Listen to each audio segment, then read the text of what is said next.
Published, 17:30 Eastern Standard Time, 3 January 2018. Updated, 20:56 Eastern Standard Time, 3 January 2018. There is growing concern inside Old Trafford that Jose Mourinho will not be the manager of Manchester United next season.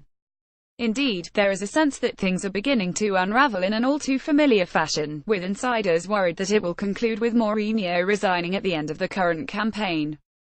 As one observer remarked on Wednesday, Jose seems to be having third-season syndrome a year early with us. Staff at United regard him as an increasingly detached figure, withdrawing more into the inner sanctum of his own coaching team and spending even less time than usual in Manchester.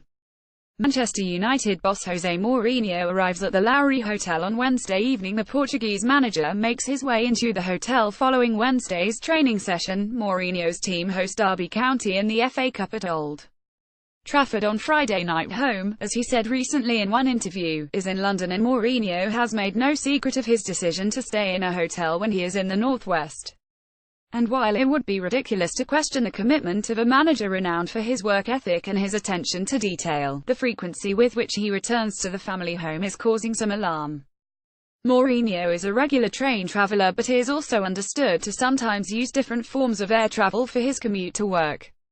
It is believed he used a private jet on Christmas Eve and Christmas Day, having given his players an extended Christmas break by training on the morning of the 24th and the evening of the 25th. Club officials say they are not aware of a jet being hired, which would suggest Mourinho paid for it personally. If it was indeed the case, the former Chelsea boss has been spending more and more time at his home in London, but the sheer number of journeys south is troubling for some when insiders question why his wife, Mathilde, cannot move to Manchester now that their children are no longer living at home. If results were better and Manchester City were not proving quite so dominant at the summit of the Premier League, Mourinho's domestic arrangements would not be such an issue.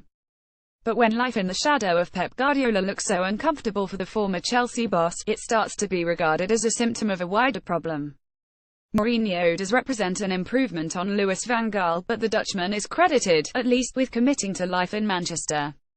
Jesse Lingard shows his frustration after Saturday's disappointing draw with Southampton. Mourinho's men now sit 15 points behind Manchester City in the Premier League table. Hay and his wife made a home for themselves in Cheshire, often dining out in nearby restaurants and even joining the local tennis club. For the residents of Bowden and Hale, the Van Gaals were a regular sight, sometimes when enjoying an evening stroll together. By contrast, Mourinho is something of a recluse, and far more likely to be spotted by commuters on the platforms at either Stockport or London Euston. The issues, of course, go way beyond Mourinho's living arrangements.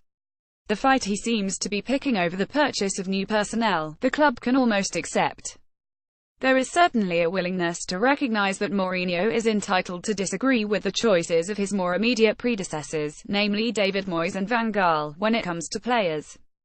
Just as the club would recognise that Mourinho has more than played his part in getting the club back at the top table in the transfer market, the Portuguese boss is cutting an increasingly detached figure at his current club. But as reported by Sportsmail on Wednesday, it has been noted that he has criticised United's spending with comments that appear to be aimed directly at the board. Other battles are also harder to justify, and seem utterly self-defeating. The decision to publicly attack Paul Scholes was a curious one when the former United player was far from alone among the pundits in identifying problems within Mourinho's team. But rather than respond to a former Liverpool or a former Arsenal player, and in doing so garner the support of the United fans, Mourinho went for a hugely popular figure in Scholes. He got it particularly wrong when he seemed to suggest that Scholes' criticism of Paul Pogba was in some way fueled by resentment over the salary the French midfielder commands. Scholes was not just an outstanding player. He was someone to whom money did not actually matter that much. Sure, he knew his value to United, and today he is an extremely wealthy man.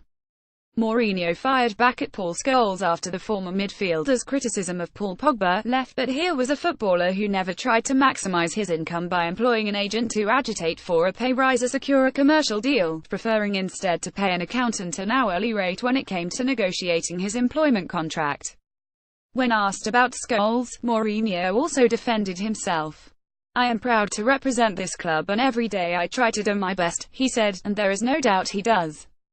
But he cuts a disgruntled figure, a malcontent, seemingly unhappy at United and always looking to escape the city. Paris Saint-Germain would be low-hanging fruit for him, said one well-placed observer on Wednesday. He'd even get the train there. There is growing concern inside Old Trafford that he will not be the manager next season.